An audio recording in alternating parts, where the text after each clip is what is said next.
जहां पहले 4 पीढ़ियां एक छत के नीचे रहा करती थी, अब कई घरों में बुजुर्ग अकेले रह गए हैं।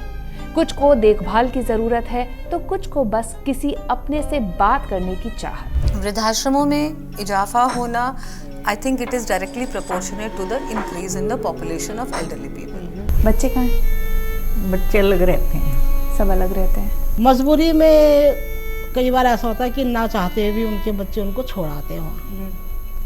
और कई जगह ऐसे भी देखा है मैंने कि पेंशन वाले होते हैं वो लोग, वैसे तो आश्रम में छोड़ देते हैं, लेकिन जैसे पीरियड होता है ना पेंशन का, उनको ले आते हैं, पेंशन निकाल के फिर उनको वहीं छोड़ देते हैं पेंशन निकाल। क्या ये मजबूरी है लोगों की, या ये एक विकल्प बन गया है अब लोगों के लिए कि अच्छा है माता पिता वहाँ चले जाएं?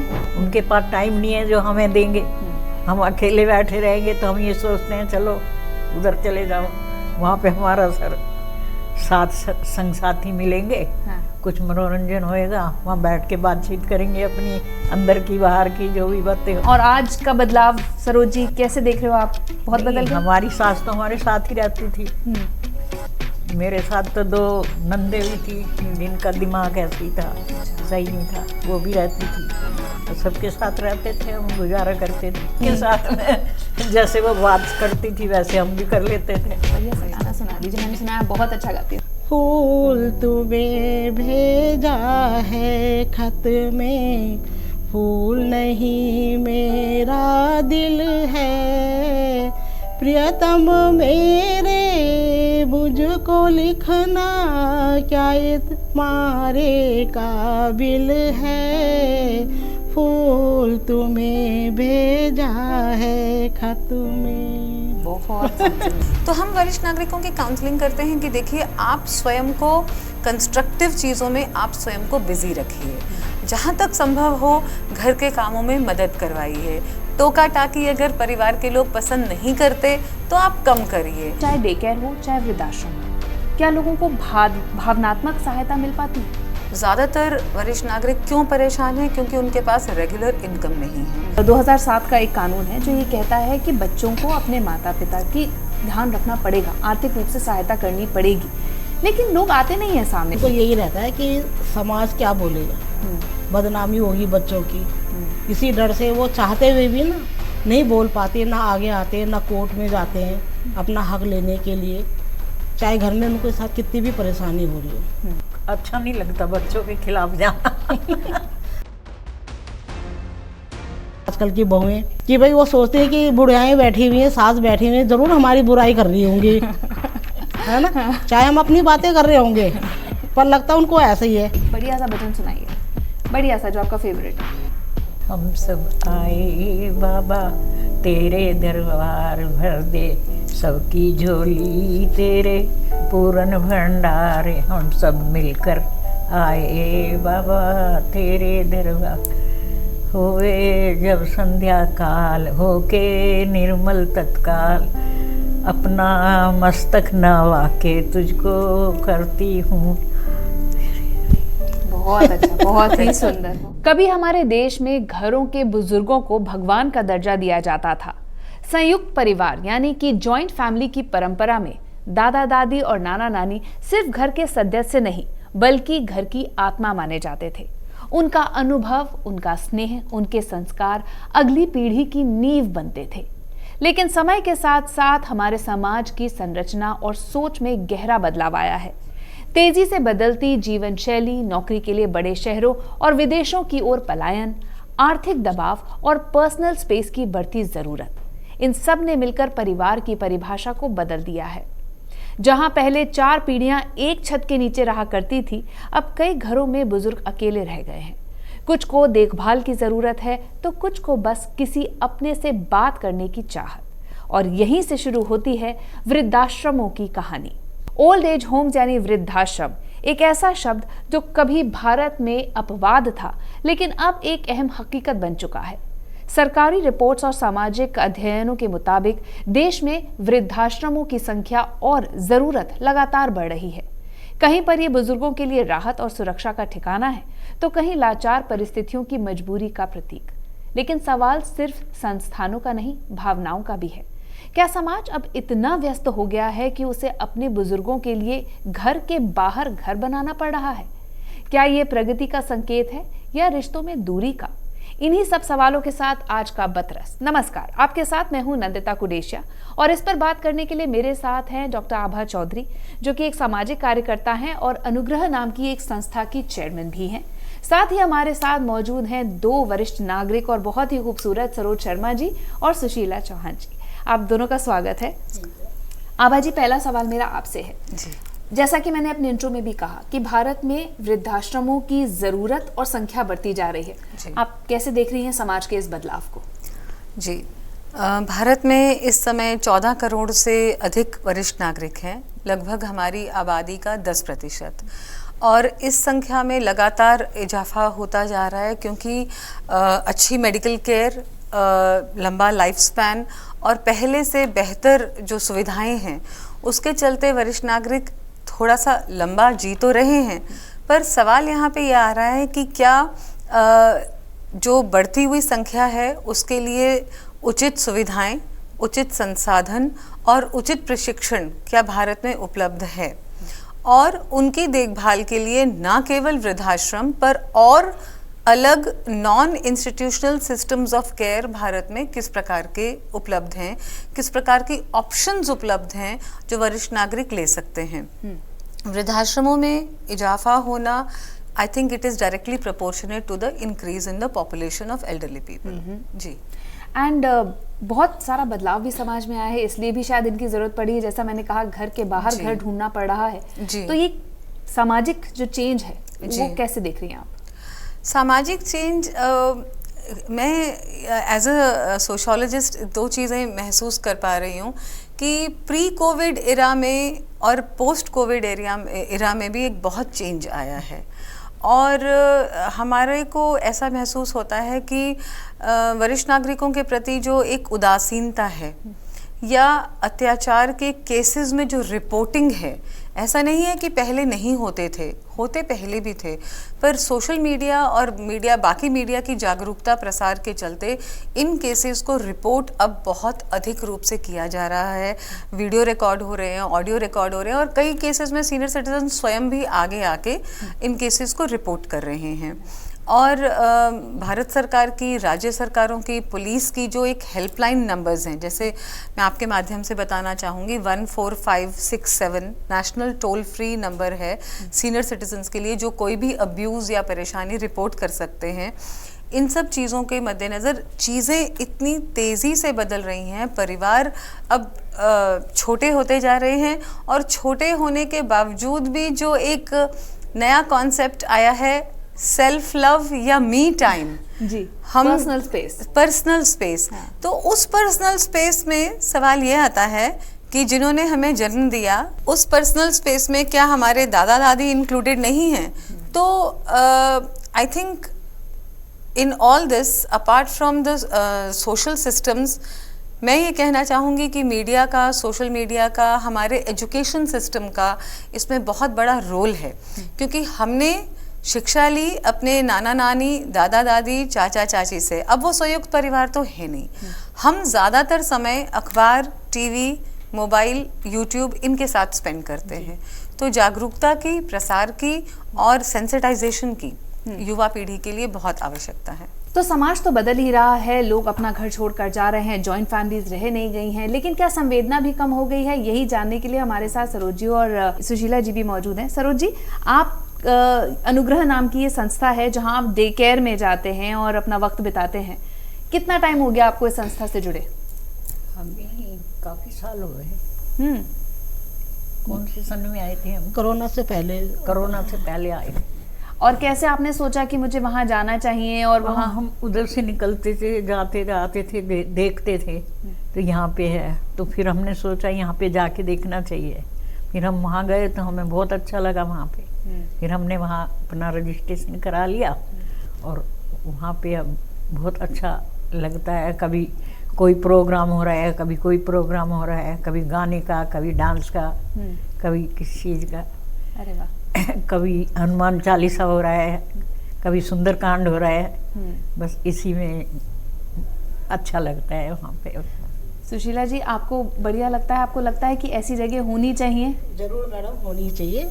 इसमें क्या होता है कि आदमी कई बार घर में वे परिवार वाले जैसे टाइम नहीं दे पाते हैं, बच्चों की पढ़ाई है, टाइम नहीं है, बातचीत करने का नहीं है, तो इसमें हम जैसे चले जाते हैं ना, तो हमारे आराम से, जैसे हम सुबह 10 बजे चले गए तो 1:30-2 बजे तक हम लोग आराम से वहाँ अपना टाइम निकाल लेते हैं। कई लोग आते हैं, बातचीत करते हैं, अपने बारे में बताते हैं, उनकी सुनते हैं। इसके अलावा कई प्रोग्राम होते हैं, जो चीज़ हम मतलब हमारे अंदर जो मन में रह गई ना, जैसे मैं अपने बारे में कहूँ, मेरे को शुरू से म्यूजिक का बड़ा शौक था, लेकिन परिवार इतना बड़ा था, कमाई एक जने की थी, हम नहीं कर पाते थे।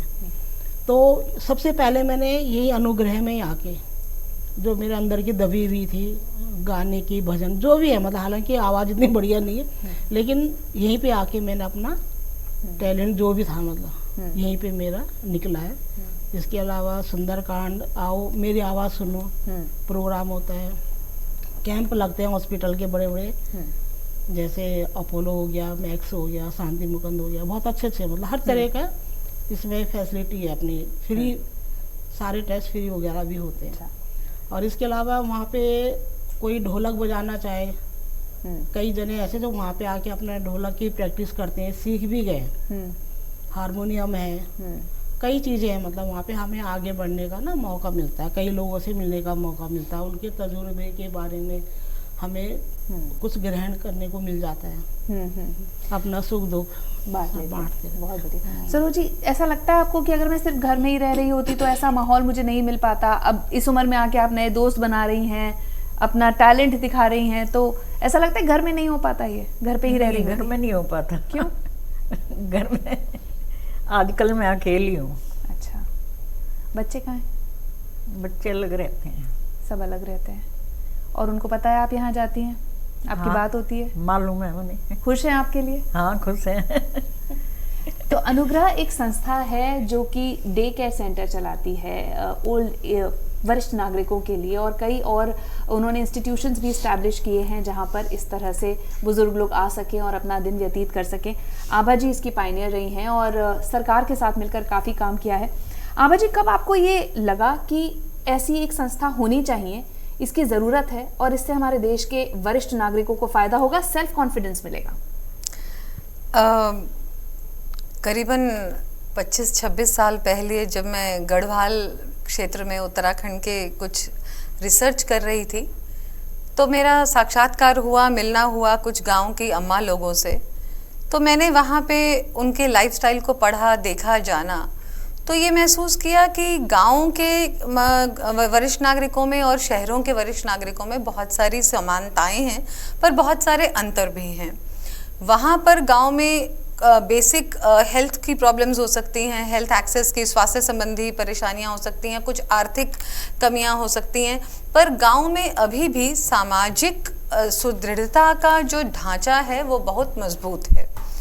जहां वही अगर आप छोटे शहरों में आए या बड़े शहरों में आए, तो वो सबसे बड़ा जो एक साइलेंट किलर है या साइलेंट डिजीज इंड्यूसिंग प्रॉब्लम है, वो है अकेलापन, वो है लोनलीनेस।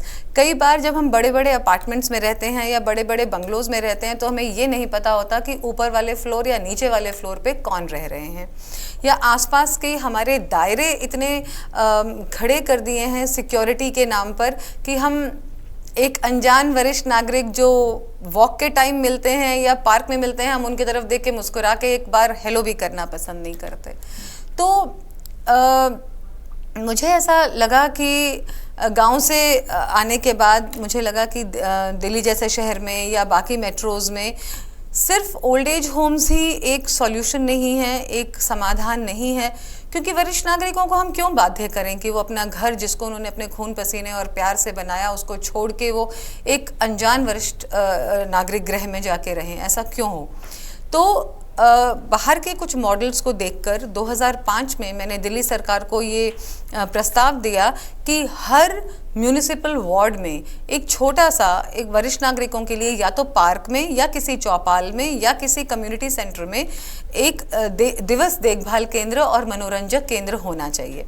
बच्चों के लिए अगर आंगनवाड़ियाँ हो सकती हैं, क्रैश हो सकते हैं, तो वरिष्ठ नागरिकों के लिए क्यों नहीं हो सकते। इनफैक्ट मैं तो ये भी निवेदन करना चाहूँगी राज्य और केंद्र सरकारों से कि हमें इन दोनों पीढ़ियों का समन्वय करके, सामंजस्य करके जॉइंट प्रोग्राम्स रखने चाहिए कि आंगनवाड़ी और वरिष्ठ नागरिक केंद्र पास हों, ताकि अनाथालय और वृद्धाश्रम कंबाइंड एक प्रेमाइसेस में हो, ताकि दोनों पीढ़ियों को आपस का प्रेम, स्नेह और आदर मिल सके। बहुत अच्छा।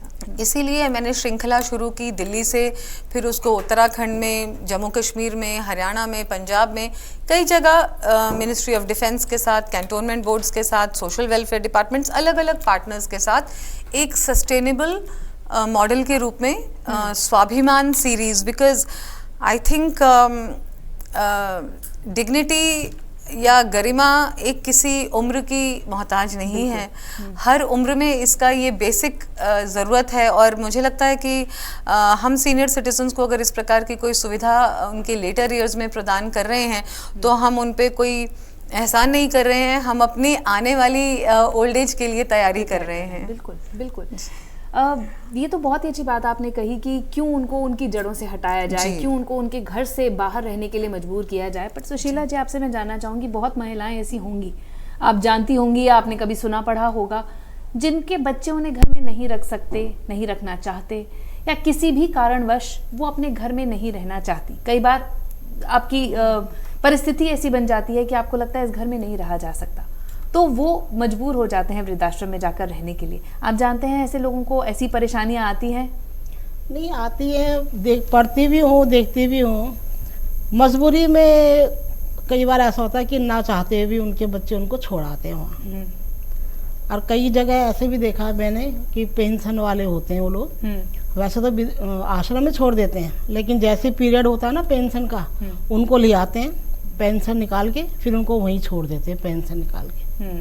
तो इतनी मजबूर रहती हैं वो कि बेचारी अपना जो पेंशन है वो अपने ऊपर भी नहीं खर्च कर पाते हैं, वो भी बच्चे ले लेते हैं, आश्रम में छोड़ देते हैं। खुद मैंने देखा हुआ है। अब सरोज जी, ये भी बताइए कि अब जैसे वृद्धाश्रम या डे केयर जहाँ जैसे आप लोग जाती हैं, क्या ये मजबूरी है लोगों की, या ये एक विकल्प बन गया है अब लोगों के लिए कि अच्छा है माता पिता वहाँ चले जाएं, मजबूरी नहीं है? आपको क्या लगता है ये पीढ़ी क्या कर रही है? ये हमारे लिए बहुत अच्छा है। हाँ, के लिए तो है, उनके लिए कोई मजबूरी नहीं है। वो नहीं चाहते कि हमारे माँ बाप जाएं, लेकिन हमें उनके साथ उनको हमें देने का टाइम नहीं है। उनके पास टाइम नहीं है जो हमें देंगे। हम अकेले बैठे रहेंगे तो हम ये सोचते हैं चलो उधर चले जाओ, वहाँ पे हमारा साथ संग साथी मिलेंगे, हाँ। कुछ मनोरंजन होएगा, वहाँ बैठ के बातचीत करेंगे अपनी अंदर की बाहर की जो भी बातें होंगी। हाँ। इसलिए उधर जाने में अच्छा लगता है। पर आपको लगता है कि ये पीढ़ी बदल गई है, आने वाली जो अब पीढ़ी आ रही है वो कहीं ना कहीं उतना ध्यान नहीं रखती? अब मैं आपके ज़माने की अगर बात करूं, सोच भी नहीं सकते थे कि परिवार से दूर जाकर रहें, है ना? और आज का बदलाव सरोज जी कैसे देख रहे हो आप? बहुत बदल गया। हमारी सास तो हमारे साथ ही रहती थी। मेरे साथ तो 2 नंदे भी थी जिनका दिमाग ऐसे ही था, अच्छा, सही नहीं था। हाँ। वो भी रहती थी। हाँ। सबके साथ रहते थे, हम गुजारा करते थे। हाँ। तब भी खुश थे? अच्छे, तब भी खुश थे, खुशी खुशी रहते थे? खुशी खुशी रहते थे उनके साथ में। जैसे वो बात करती थी वैसे हम भी कर लेते थे। तो जमाना बदल गया है और हमें भी बदलना चाहिए साथ में। अब अच्छे लोगों को नहीं रखना पसंद करते तो ऐसे लोगों को कौन रखेगा? लेकिन आपने जैसे बताया कि हेल्पलाइन नंबर्स आ गए हैं, और हाँ। मैं एक डेटा भी यहाँ पर देना चाहूँगी कि कोविड के दौरान सिर्फ बैंगलोर में जो वृद्धाश्रमों में जो वृद्ध लोग हैं उन्हें जो परेशानी होती थी उसके लिए हेल्पलाइन नंबर पे जो कॉल्स आती थी वो 250% बढ़ गई थी सिर्फ कोविड के दौरान। ये वजह ये भी हो सकती है कि लोग घर पे रह रहे थे और पेशेंस भी कम हो गया है। जी बिल्कुल, काम ज्यादा करते हैं, टेम्परामेंट अजीब हो गया है। ये सब चेंजेस भी समझ में आए। हाँ, आते हैं। और मैं आपको दोनों तरफ का एक व्यू पॉइंट बताना चाहूँगी कि हर समय गलती या कमी युवाओं की तरफ से ही नहीं होती, क्योंकि हम लोग वहाँ काउंसलिंग सेंटर्स भी रन करते हैं, साइकोलॉजिस्ट को भी बुलाते हैं, और हम भी रोज़ सैकड़ों वरिष्ठ नागरिकों के साथ पब्लिक डीलिंग होती है।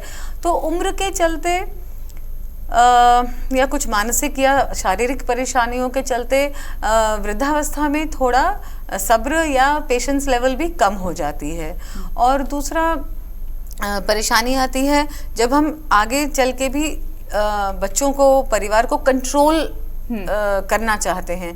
आजकल की पीढ़ी कंट्रोल नहीं चाहती, आजकल की पीढ़ी सवालों के जवाब नहीं देना चाहती, आजकल की पीढ़ी ये नहीं चाहती कि उन्हें बताया जाए कि आप कब क्या करें। हमारे समय में हम चाहे पैर छू के घर पे बता के जाते थे कि हम बाहर जा रहे हैं। अगर आज दादी ने टोक दिया कि कहाँ जा रही हो, तो वो इमीडिएटली वापस जवाब मिलेगा, और दादी बात मत करो। तो वो एक चेंज मानसिक रूप से आया है। That is extreme rise in individualism. अपने मैं और मैं ही रहूं, बस मुझसे कुछ पूछा ना जाए। तो हम वरिष्ठ नागरिकों की काउंसलिंग करते हैं कि देखिए, आप स्वयं को कंस्ट्रक्टिव चीज़ों में आप स्वयं को बिजी रखिए। जहाँ तक संभव हो घर के कामों में मदद करवाइए। टोका टाकी अगर परिवार के लोग पसंद नहीं करते तो आप कम करिए। स्वयं की जो आपकी स्वयं की सेहत है, आपके स्वयं की बचत है, स्वयं के फाइनेंसेस हैं, उन पर आप ज़्यादा ध्यान दीजिए। क्योंकि हम समय के साथ अगर वो बदलेंगे और अपना ध्यान भी स्वयं रखना शुरू करेंगे तो परिवार पे निर्भरता कम होगी। उससे बहुओं पे और बेटियों पे थोड़ा सा बोझ कम होगा। और स्वयं को खुश रखना या स्वयं को हेल्दी रखना, स्वयं को आर्थिक रूप से सुरक्षित रखना, मुझे लगता है कि सभी की जिम्मेदारी है। बहुत बड़ी जिम्मेदारी है। और जैसा आपने बोझ शब्द का इस्तेमाल किया, वैसे तो पेरेंट्स को या अपने जो बड़े लोग हैं वो बोझ नहीं होते हैं हमारे ऊपर, लेकिन मेरे ख्याल से समाज ऐसा बन गया है कि लोग बहुत लंबे लंबे वक्त तक काम कर रहे हैं और अपना परिवार भी देखना होता है, तो कहीं ना कहीं वो ये सोचते हैं कि एक रिस्पॉन्सिबिलिटी कम हो जाए तो शायद आसान होगा। ऐसा नहीं है। सुशीला जी, कानून भी है एक कि जो 2007 का एक कानून है जो ये कहता है कि बच्चों को अपने माता पिता की ध्यान रखना पड़ेगा, आर्थिक रूप से सहायता करनी पड़ेगी, लेकिन लोग आते नहीं हैं सामने। चाहे घर में किसी भी तरह की उत्पीड़न का वो शिकार हो रहे हों, मानसिक हो सकता है, शारीरिक हो सकता है, लेकिन बोलते नहीं हैं लोग। तो आप क्योंकि इतने लोगों के संग रहती हैं, क्या डर रहता है लोगों को? समाज का डर रहता है? हाँ मैडम, उनको यही रहता है कि समाज क्या बोलेगा, बदनामी होगी बच्चों की। इसी डर से वो चाहते हुए भी ना नहीं बोल पाते, ना आगे आते, ना कोर्ट में जाते हैं अपना हक लेने के लिए, चाहे घर में उनके साथ कितनी भी परेशानी हो रही हो। वो बस एक उनका समाज का डर रहता है, बस कि समाज क्या बोले। सरोज जी, आज आप बैठी हैं, बहुत लोग आपको देख रहे हैं, कुछ बोलेंगे इन लोगों को कि अगर ऐसा हो रहा है तो आवाज़ उठाओ, हमारे लिए कानून है। भाई आप वृद्ध ही तो हुए हैं, जीने का अधिकार तो नहीं गया है, तो कम से कम इतना तो नहीं होना चाहिए? कुछ बोलेंगे लोगों को? अच्छा नहीं लगता बच्चों के खिलाफ जाना। सही कह रही हैं। लेकिन वो वृद्ध महिलाएं जो इस वक्त आपको देख रही हैं और भगवान ना करे इस तरह की किसी उत्पीड़न का शिकार हो रही हैं, उनको बताइए क्या करना चाहिए उन्हें? उन्हें भी मतलब अपने हिसाब से जैसे अपने वो बच्चे चाहते हैं उस हिसाब से उनसे मिलकर चलना चाहिए और अपने इंटरेस्ट ढूंढ लेने चाहिए। हाँ। है? अच्छा, आप क्या करती हैं अनुग्रह में बताइए, आपको सबसे इंटरेस्टिंग एक्टिविटी क्या रहती है सुशीला जी? सबसे बढ़िया चीज़ तो मैडम मुझे ये लगती है सबसे पहले कि अपने अंदर छुपी हुई जितने भी हमारे अंदर कलाकारी जो भी है वहाँ हम उसको व्यक्त कर सकते हैं, दिखा सकते हैं। मतलब फ्रीडम है बिल्कुल, कोई टोका टाकी घर में नहीं थी? घर में मैडम क्या होता है कि क्लासें बड़ी बड़ी हो गई, कभी बच्चों की पढ़ाई हो गया, घर छोटे हो गए, कोई नाइट ड्यूटी में आ रहा है, दिन में सोना चाह रहा है, इस तरह से होता है, तो टाइम नहीं मिल पाता है इतना अपने। कभी अगर हम चाहें कि भाई गाना सुन ले, भजन लगा ले, टीवी देख ले, बच्चा पढ़ रहा है कि आवाज़ आ रही है, तो हमें खुद भी वो लगता है कि नहीं भाई इनको डिस्टर्बेंस हो रही है, तो इसलिए हम लोग वहाँ पे आके अपना पूरा खुल के जीते हैं, खुल के अपना हंसी मजाक सब। हाँ, ऐसा होता है। सरोज जी, ये जो जहाँ आप डे केयर में जाती हैं, बहुत अच्छा एनवायरनमेंट आपको मिला हुआ है, आप लकी हैं कि आप वहाँ जा पा रहे हैं, आप एसोसिएट हो पाए, पर बहुत से लोग हैं जो नहीं हो पाते हैं। कुछ लोग वृद्धाश्रम में रहते हैं और मजबूरी में रहते हैं, कुछ खुशी खुशी भी रहते हैं। मेरा सवाल ये है कि चाहे डे केयर हो चाहे वृद्धाश्रम हो, क्या लोगों को भावनात्मक सहायता मिल पाती है? या आप इस उम्र में क्या चाहिए? आपको ये चाहिए कोई अच्छे से बात करे, कोई मुझे समझे, कोई मेरी कहानियाँ सुने, ये मिलता है जो घर पे नहीं मिल पाता? वहाँ पे सब मिलता है, वहाँ सब मिलता है, सब मतलब हर तरह का सपोर्ट, हर तरह का, दोस्तों से भी और बाहरी भी। बाहर तो इन जगहों पर जैसे आपने मुझे बताया, इससे पहले हम बात कर रहे थे कि कुछ प्रोटोकॉल्स होते हैं आपके, जिसमें कि डॉक्टर्स मैंडेटरी होते हैं, चेकअप्स मैंडेटरी होते हैं, क्या क्या और चीज़ें हैं जो आपको लगता है कि इस उम्र में लोगों को ज़रूरत होनी चाहिए और ये फैसिलिटी देनी चाहिए? दो तीन चीज़ें मैं आपको ज़रूर फ्लैग ऑफ करना चाहूँगी यहाँ पे। जैसे कि आपने कानून की बात कही, तो कानून है पर बहुत हद तक किताबों में ही सीमित है। अधिकतर वरिष्ठ नागरिकों में 90% का आपको कह सकती हूँ, 90% वरिष्ठ नागरिकों को उस कानून के बारे में, उसको कैसे इस्तेमाल किया जाए, किस तरह से एप्लीकेशन दी जाए, ट्रिब्यूनल्स क्या होते हैं या उनके मौलिक अधिकार क्या हैं, उनके बारे में जागरूकता नहीं है। तो number 1 what is required is publicity awareness campaign on their rights, on their basic rights, वो बहुत ज़्यादा ज़रूरी है। दूसरा, ज़्यादातर वरिष्ठ नागरिक क्यों परेशान हैं? क्योंकि उनके पास रेगुलर इनकम नहीं है। ज़्यादातर वो अपने पैसे, अपनी सेविंग्स बच्चों पर या तो खर्च कर चुके हैं और फिर वो पूरी तरह से आश्रित हैं बच्चों पे। तो एक इसके बारे में कि आप अपनी बैंक बैलेंस रखिए, आपके महीने का कुछ इंटरेस्ट आए या कुछ इस तरह की सेविंग्स करिए, तो आर्थिक सुरक्षा बाद के सालों में कैसी हो, इसके बारे में उन्हें बताया जाना चाहिए वाइड स्केल पे, ताकि सरकार पर भी पेंशन और उनको फ्री बीज बांटने का बोझ कुछ कम हो। तीसरा, वसीयत बनाना। ज़्यादातर फ्रॉड्स, ज़्यादातर परेशानियां जो आ रही हैं कि पति की मृत्यु हो गई, उन्होंने कोई वसीयत नहीं बनाई, माँ के अंगूठा लगवा के या ज़बरदस्ती मारपीट करके साइन करवा लिए गए, घर से बेदखल कर दिया गया और बाहर पार्किंग एरिया में या शेड में या बिल्कुल ही बाहर घर से कर दिया गया। वसीयत नहीं बनाई जाती, जागरूकता उसके बारे में की नहीं जाती। हमारे पास बहुत केसेस आते हैं जो दिन भर वहाँ बैठ के रोती हैं महिलाएं, उनको भोजन तक नहीं उनकी बहुएं प्रोवाइड करती हैं। बहुत ज़्यादा विकट स्थिति है। और तीसरा ये कि हमें ये भी सोचना है कि अब क्योंकि ये शारीरिक रूप से जो सक्षम वरिष्ठ नागरिक हैं, तो उनके लिए क्या छोटे छोटे हम लघु उद्योग शुरू करें या हाथ का कुछ काम इस प्रकार से शुरू करें, या उनको हम स्कूल्स, हॉस्पिटल्स या NGOs में एंगेज करें, ताकि कुछ पॉकेट मनी वो अपना मानदेय गरिमा पूर्वक अर्न कर सकें। And they don't even for 20 rupees उनको बच्चों के आगे हाथ ना फैलाना पड़े। I think these are the basic requirements which, और डिजिटल सिक्योरिटी एक चीज़ जो ज़रूर हम लोगों को चाहिए, क्योंकि डिजिटल फ्रॉड्स, साइबर फ्रॉड्स बहुत बढ़ रहे हैं। सरकार को इस पे या पुलिस को बहुत ध्यान देना चाहिए। हमारे पास काफ़ी केसेस आते हैं कि अगर वो स्मार्टफोन नहीं भी यूज़ कर रहे, नॉर्मल कीपैड वाला फ़ोन भी यूज़ कर रहे हैं, सभी यूज़ करती हैं, तो कोई OTP आया है, अम्मा ज़रा अपना आधार कार्ड नंबर बता दीजिए, अरे हम आपका बैंक अकाउंट फ्रीज कर रहे हैं, तो एक महिला का पीछे आया, उनको पूरा उनका पेंशन अकाउंट खाली हो गया।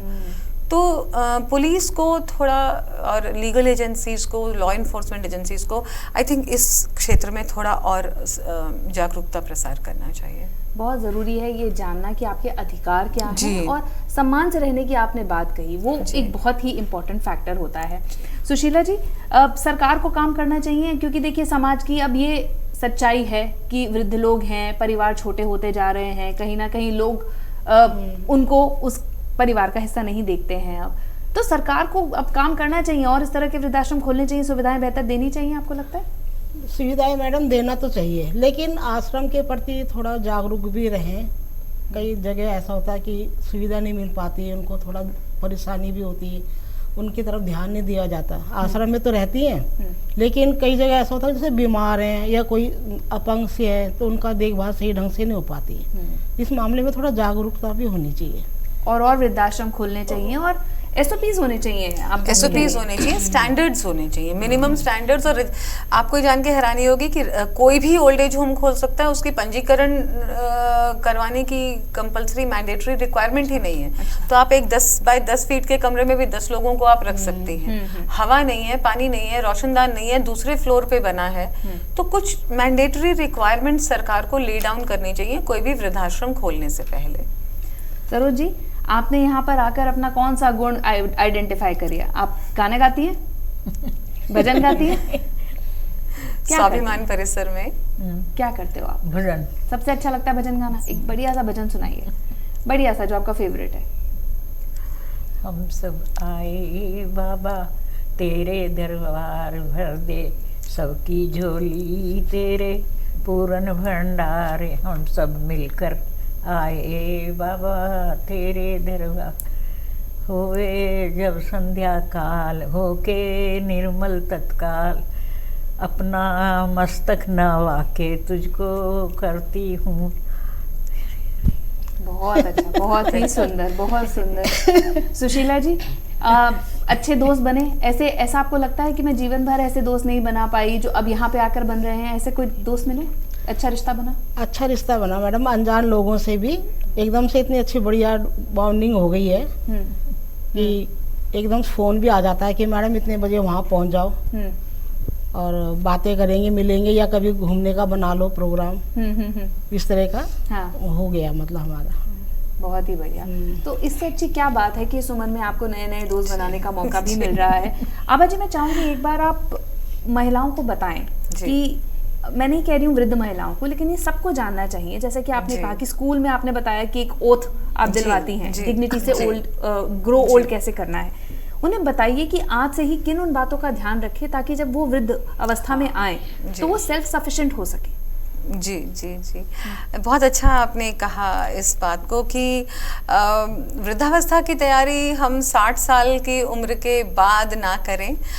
मुझे ऐसा लगता है कि वृद्धावस्था की तैयारी या आगे आने वाले जीवन की तैयारी हमें 20 या 30 साल की उम्र से ही शुरू कर देनी चाहिए, जिसमें सबसे पहला मापदंड है अपने स्वास्थ्य के प्रति जागरूक रहना, दूसरों पे निर्भर ना रहना, समय समय पे भोजन, दवाई और अपना पूरी हेल्थ का ध्यान रखना, साथ ही मानसिक रूप से सुदृढ़ रहना और कहीं ना कहीं आध्यात्म या धर्म से जुड़े रहना। आई थिंक अपना एक होलिस्टिक पर्सपेक्टिव लेके अपना ध्यान रखना। दूसरा, चाहे महिलाओं हों चाहे पुरुष, आगे जैसे जैसे उम्र बढ़ती है, शारीरिक क्षीणता बढ़ती है, तो आपको अपना आर्थिक सुरक्षा का ध्यान रखना, अपनी बचत को नॉन नेगोशिएबल रखना। बच्चों पे खर्च करिए पर अपने लिए ज़रूर कुछ ना कुछ आगे आने वाले बीमारी के लिए, इमरजेंसी के लिए बचा के रखिए। तीसरा, अपने को अकेलेपन के दायरे में मत बांधिए। आसपास पड़ोसी हैं, पार्क में जाइए, मंदिर में जाइए, जहां आपको अच्छा, ऐसे बहुत ग्रुप सब बन गए हैं, उसमें जाइए। आसपास अगर आपके डे केयर सेंटर है तो ठीक है, नहीं है तो बहुत सारे ऐसे फोरम्स हैं, जाके मिलिए, बात करिए। मैंने जब सबसे पहला 2005 में सेंटर शुरू किया तो बहुत इंटरेस्टिंग है, मैं अपने ऑफिस की बालकनी के सामने मेरा एक पार्क होता था और मैं वहाँ बालकनी में खड़ी होकर अक्सर देखा करती थी कि खाली पार्क में खाली बेंचों पे कई वरिष्ठ नागरिक आके दूर दूर बेंचों पे बैठ के शून्यता में, एक शून्य आसमान में अकेले खाली आंखों से देखते रहते थे। और तब मैं सोचती थी कि ये आपस में बात क्यों नहीं कर सकते, हम एक ऐसा क्यों नहीं इनके लिए स्थान कर सकते कि अकेले पेड़ को देख रहे हैं या आसमान को देख रहे हैं और किसी से एक स्माइल तक, एक ह्यूमन टच तक उनके पास नहीं है। तो उस कमी को पूरा करने के लिए स्वाभिमान सीरीज़ शुरू की गई और अपने आप को बिजी रखें, एंगेज रखें, मानसिक रूप से, शारीरिक रूप से। एक यही स्वस्थ भारत और समृद्ध भारत के लिए यही एक संदेश मैं कहना चाहूँगी। ये तो एक सोशलिस्ट होने के नाते आपने कहा। मैं सुशीला जी आपसे भी जानना चाहूँगी, सब वो महिलाएं जो अभी घर में बैठी हैं, आपको देख रही हैं इस वक्त, उनसे आप क्या बोलना चाहेंगी कि ज़िंदगी जीना छोड़ना नहीं चाहिए अभी, ऐसा कुछ मैसेज आप देना चाहेंगी? ज़रूर, मैं तो कहते जो ये ज़िंदगी मिली है इसको रोने की बजाय हंस के बिता दो ना उसको। भाई अपना जो भी तुम्हारे अंदर दुख है या कोई भी विचार है अपने बाहर जो सुन, जैसे हम लोग ही हैं, पार्क में आके शाम को कभी बैठ जाते हैं तो एक दूसरे की सुन लेते हैं, सलाह भी ले लेते हैं, कहीं जाना हो तो प्रोग्राम भी बना लेते हैं। घर में घुटने के बजाय तो अच्छा है ना अपने बाहर आके उनसे मिलो, बातचीत करो, हंसो। चाहे कोई, हालांकि कई लोग ऐसे भी होते हैं आजकल की बहुएं, मजाक, मतलब एक बात बता रही हूँ मैं कि भाई वो सोचते हैं कि बुढ़ियाएँ बैठी हुई हैं, सास बैठी हुई हैं, ज़रूर हमारी बुराई कर रही होंगी है ना, चाहे हम अपनी बातें कर रहे होंगे पर लगता उनको ऐसा ही है। लेकिन मैं तो इसलिए कह रही हूँ कि जो भी टाइम है, जितना भी है तुम्हारे पास, उसको खूब अपना इंजॉय करो, हंसो, उस टाइम को अच्छे उसमें लगाओ, बजाय इसके कि भाई अंदर वो ऐसा बोल रहा है, ऐसा बोल रहा है, या अंदर जो यहाँ से सुनो यहाँ से निकाल दो, है ना। तो क्यों बेकार में अपने सिर में ब्लड प्रेशर बढ़ाना है अपना उसको अच्छे तरह से, उस पल को अच्छे से जियो, गाओ, मस्त रहो। बढ़िया सा गाना सुना दीजिए, मैंने सुना है बहुत अच्छा गाती है सुशीला मैडम। पता होता तो मैं सीख के आती, कुछ करके आती है। जो गाती हो वही गा दो। 2 लाइन सुना देते हैं मैं। फूल तुम्हें भेजा है खत में, फूल नहीं मेरा दिल है, प्रियतम मेरे मुझको लिखना क्या तुम्हारे काबिल है, फूल तुम्हें भेजा है खत में। बहुत बहुत सुंदर जी। सरोज जी, आज की पीढ़ी को कुछ कहना चाहेंगी? बच्चे जो आपको देख रहे हैं उनको कुछ बोलना चाहेंगी? कैसे ध्यान रखा जाए माता पिता का, उनके शौक का? अच्छा रखते हैं। अच्छा रखते हैं, और जो नहीं रखते उनके लिए? मेरा तो अच्छा रखते हैं, मैं औरों से नहीं पता। नहीं, बहुत दोनों बच्चे अच्छा ध्यान रखते हैं। तो ये 2 हमारे- लड़के हैं, बेटे 2। हाँ। एक IAS ऑफिसर का PA था मंसूरी में, वहाँ से रिटायर है। एक हीरो होंडा में था, वो भी रिटायर है। ध्यान रखते हैं, पर रहती अकेली हूँ। नहीं, आप रहती है कहाँ अकेली हैं? आपका इतना बड़ा परिवार है, इतने सब दोस्त हैं, तो बहुत ही अच्छी भावना ये है कि अपना खुद का ध्यान रखना बहुत ज़्यादा ज़रूरी है। कुछ आप सरकार से भी कहना चाहेंगे कि इस और इनिशिएटिव लेने चाहिए? डे केयर सेंटर्स तो होने ही चाहिए, लेकिन वृद्धाश्रम, जैसा कि आपने बोला, हमने एक पिक्चर देखी थी मुन्ना भाई, लगे रहो मुन्ना भाई, हाँ जी, है ना? ये आई थी 2006 में, 18 साल पहले, तो 19 साल पहले। तो बेसिकली उसमें भी समाज की यही हकीकत दिखाई गई थी, और कितने पॉजिटिव तरीके से दिखाई गई थी। बिल्कुल। एक अभी भी हमारे दिमाग में स्टिग्मा है कि अरे वृद्धाश्रम भेज दिया तो शायद घर में स्टिग्मा है ये। जी बिल्कुल। लेकिन इट शुड बी नॉर्मलाइज्ड और it should be okay. Yes, it should be okay only when जब वो अपनी स्वेच्छा से अपनी एक फैसिलिटी वाला रिटायरमेंट होम, रिटायरमेंट टाउनशिप में जाना चाहें। ज़बरदस्ती भेजी हुई चीज़ को हम प्रमोट नहीं कर सकते। एक दूसरा बहुत ज़्यादा ज़रूरी है कि जो मध्यम आय वर्ग है या उच्च आय वर्ग है, वो भी इस प्रकार के रिटायरमेंट होम्स या फैसिलिटीज़ के साथ ओल्ड एज होम चाहते हैं, क्योंकि जिनके बच्चे विदेश चले गए हैं या दूसरे शहरों में चले गए हैं, वो अकेले अपने बंगलों में या अपने फ्लैट में अपनी देखभाल नहीं कर सकते। तो 2-3 चीज़ें इसमें बहुत ज़रूरी हैं। एक, affordable assisted living, affordable old age care homes like a retirement township, जिसमें सारी सुविधाएं उनके लिए उपलब्ध हों और वो स्वेच्छा से वहाँ जाना चाहें। अकेले फ्लैट में या अकेले बंगलों में नहीं रह पाते, कईयों को हेल्थ प्रॉब्लम्स भी हैं। दूसरा, परिवार, यूथ, पैरामेडिक्स को बाकी विदेशों की तरह से एक वरिष्ठ नागरिक देखभाल करता या सहायक की ट्रेनिंग्स देना बहुत ज़रूरी है। सिर्फ एक मेड सर्वेंट या हाउस हेल्पर एक वरिष्ठ नागरिकों की समस्याओं को, मानसिक और शारीरिक जेरियाट्रिक केयर प्रॉब्लम्स को देखने के लिए सक्षम नहीं है। B, we need the training of geriatric care givers. A, well equipped affordable retirement homes. And C, there have to be, मतलब एक सिर्फ हम ओल्ड एज होम के मॉडल पे ही ना चलें, पर वरिष्ठ नागरिकों की देखभाल और केयर के लिए हम कुछ और ऑप्शंस भी देखें, कुछ और तरह की देखभाल के लिए, उनके वेलफेयर के लिए, उनकी प्रोडक्टिव एंगेजमेंट के लिए हमें छोटे छोटे डिसेंट्रलाइज्ड मॉडल्स क्रिएट करने पड़ेंगे वार्ड स्तर पे। ये नहीं कि एक पूरा दिल्ली में हो गया तो वो काफ़ी है, वार्ड स्तर पे, नगर पालिका के स्तर पे, ताकि बहुत सारे वरिष्ठ नागरिक रिक्शा पे चढ़ के या ऑटो में चढ़ के बहुत दूर ट्रैवल नहीं कर सकते।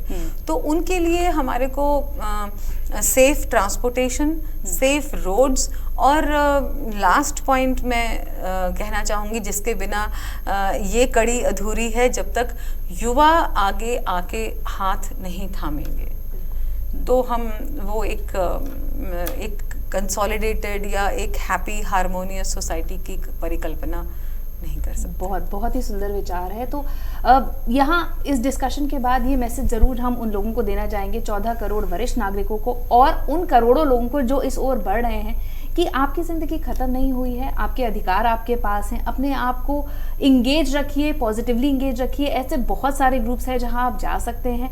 वहीं हम ये भी कह रहे हैं उन युवाओं को कि संवेदना को मत खोने दीजिए। परिवार का ढांचा ही यही है, यही वो लोग हैं जो आगे जाके हमारी एक समाज की कल्पना करते हैं। हम यहीं से सीख के आते हैं, यही हमारी नींव थी।